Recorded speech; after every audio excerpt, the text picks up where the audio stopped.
আসসালামু আলাইকুম এভরিওয়ান, কেমন আছেন সবাই? আশা করি সবাই ভালো আছেন। আজকে আপনাদের সাথে শেয়ার করব পাঙ্গাস মাছ দিয়ে আলু রান্না। আমি এখানে মাছটাকে ভেজে নিয়েছি, এখানে আলুটা কেটে ধুয়ে নিয়েছি, পেঁয়াজ কাঁচামরিচ কেটে নিয়েছি, এখানে আদা রসুন এবং পেঁয়াজ বাটা আছে, ধনে গুঁড়ো, জিরে গুঁড়ো, হলুদ মরিচ এবং স্বাদ মতো লবণ আছে। আমি এখানে মাছ ভেজে তুলে নিয়েছি, সেই তেলেই আমি রান্না করব। এখানে কিছু আস্ত জিরে ছিটিয়ে দিয়েছি। এবারে পেঁয়াজ দিয়ে দিব। পেঁয়াজটাকে একটু বাদামি কালার করে ভেজে নিব। পেঁয়াজটা হয়ে এসেছে, এবারে মশলা দিয়ে দিব, বাটা মশলাগুলো। এবার মশলাটাকে ভালো করে কষিয়ে নিব।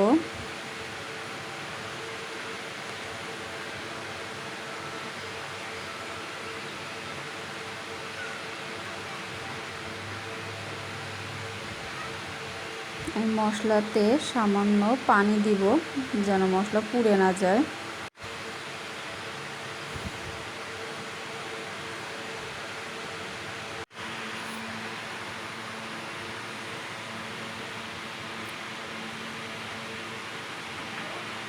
আমি এ পর্যায়ে 3টি কাঁচামরিচ দিয়ে দিব।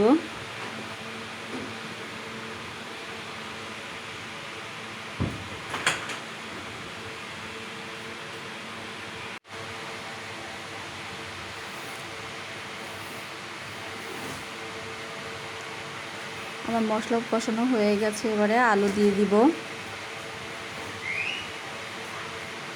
আলু দিয়ে ভালো করে নাড়াচাড়া করে ঢেকে দিব।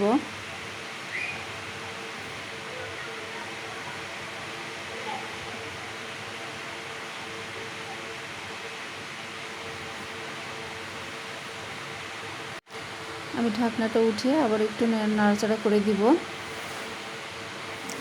এরপর যে আমি সামান্য পানি দিব, পানি দিয়ে ভালো করে কষাবো আলুটাকে।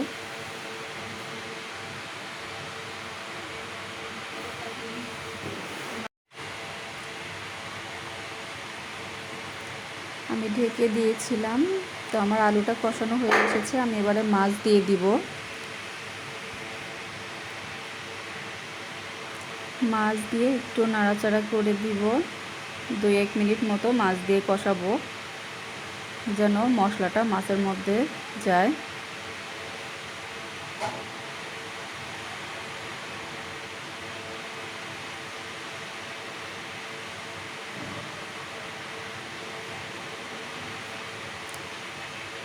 আমি মাছ দিয়ে কষিয়ে নিয়েছি ভালো করে।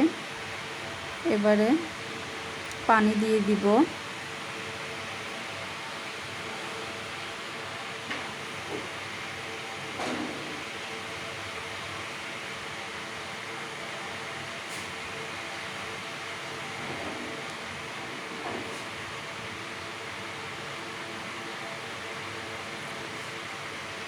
আমি রান্নার জন্য একেবারে পানি দিয়েছি।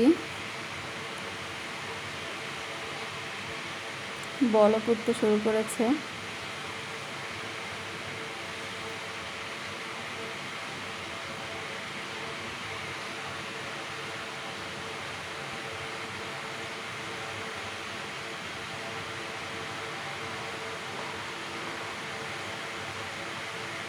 ঝোলটা টেনে এসেছে, আমার তরকারিটা প্রায় হয়ে গেছে।